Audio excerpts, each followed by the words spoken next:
Hey, what's going on YouTube? This is L here again. Just about to give y'all a deck profile on this July or not July, August month. I'm using Ritual Beast right now or Spiritual Beast. It's a nice deck so far, it's working out pretty well. It's inconsistent at times, but I'm working with it, so it's all good. I plan on using this for a minute or two. Sorry for the no sleeves. I'll put some on later. But like I said, it's a good deck, and I like it a lot. It can contend even with the new decks running around right now. Just still has a hard matchup versus Necros and BAs if they go first, Cleave Force and all that. Pretty easy for shit all. So the floodgates and all that and the tag outs, they can't deal with that. But let's go and get into it and I'll show you the deck. Three Elder is the best tamer to go into because once you normal summon him, you can normal summon an additional uh, Ritual Beast monster. So get the Kano Hawk, the Penguin, or maybe another uh, tamer altogether. But that's what gets you started.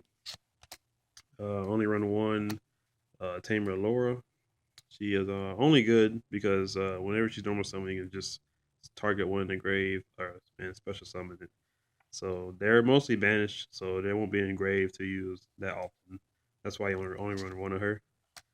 But you got two of the win. She's the best one because she grabs one out the banish when she's normal something. So you special one from the banish zone, which they'll always be in.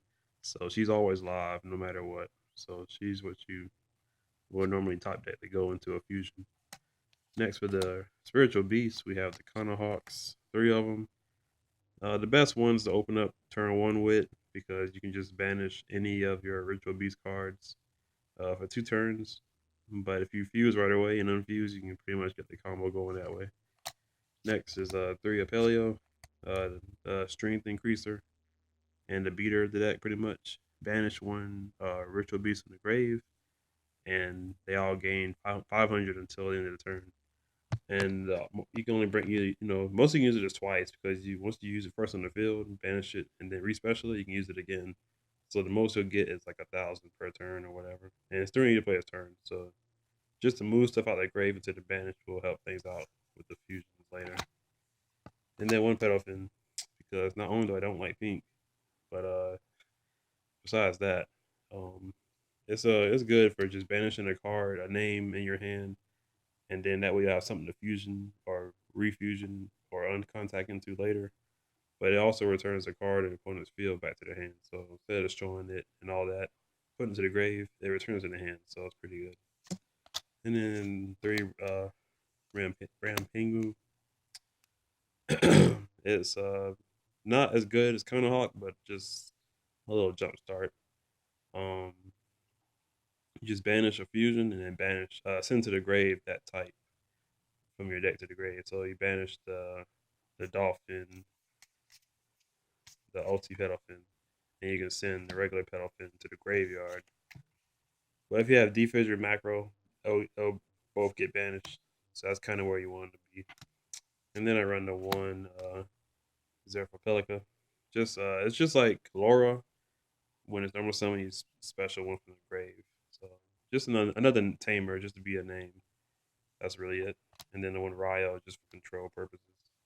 So you need him if open first turn. It's always great against Necros and BA and Cleveland. Spells one Ritual Beast Bond, just so you can OTK potentially, and dodge like Regeki Dark Hole or something. And that's pretty much it. Three guys start Goblin, Patrick Hoban, just for a consistency that the deck kind of lacks sometimes if you don't open what you need or draw. Draw a card. You can pretty much take the 1,000 away later, so it's no big deal there. The defissure, banishing your monsters are the most important thing to the deck. So you really need that, and also hinders the opponent, of course. Book of Moon, just so the BAs won't be that big. And also gets rid of the face up Dinko that might hold your back row on lock. Dark Hole, I don't have Regeki, but that's what it would be if I had it. I usually make the fusion before I play Dark Hole, if I have monsters or not. One MST might put it to two, but one's working fine just to clear off back row so I can go off, continue with stuff like emptiness and whatnot. Spell traps.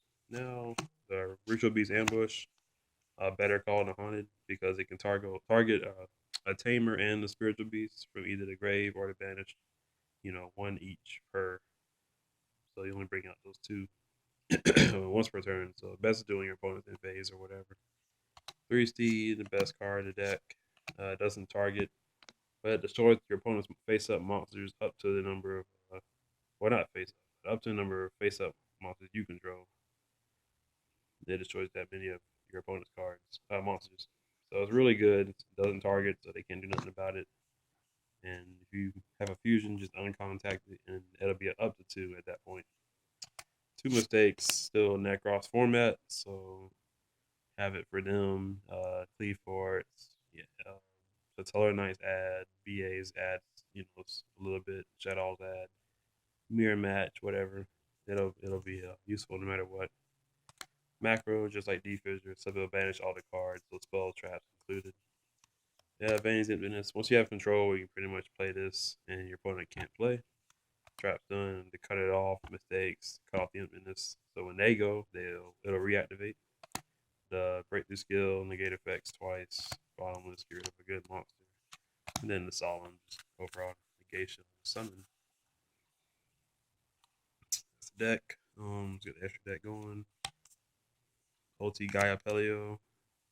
Almost like a Shein in somewhat, but you gotta discard or you gotta banish the Ritual Beast cards in your hand to negate your opponent's spell and traps or monster effects, which is pretty good for like late turn clutch or whatever, last turn clutch or whatever. 3 OT Hawk, best one to go into once you add, so you can add your spells and traps from the deck to your hand.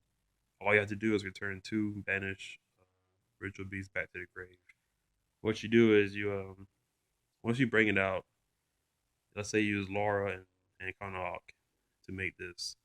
You use Hawk's effect to target Laura and a random beast, but then you unfuse into Laura and Hawk. So once they come out, the random beast you pick will go to the grave, and it allows you to add your spell trap. So it's a good way to dodge the effect until you get what you need. 2 Pedalfin, just because it can't be destroyed by your opponent's card effect. So once you make it, they can't recake you Dark Hole, and it's 28 beater defense ass. So it's always helpful there. 3 Ulti Apelio, one of the best ones to go for game with, because once you attack with them, they're unaffected by all card effects while they're attacking. So no Mirror Force, no Necros, not Unicorn, but Valkyrus. So nothing like that. No Deep Prison, all that. That's the fusions. Next is generic rank 4s like Cowboy, Castel, Steelsworn Roach. I need an Evil Sworn, Exciton Knight, but this is working nice for now because it'll stop the mirror match and it'll stop the random.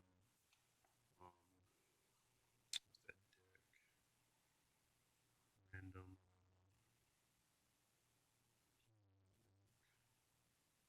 That Light Sworn engine deck. Anyway, I'll think of it later.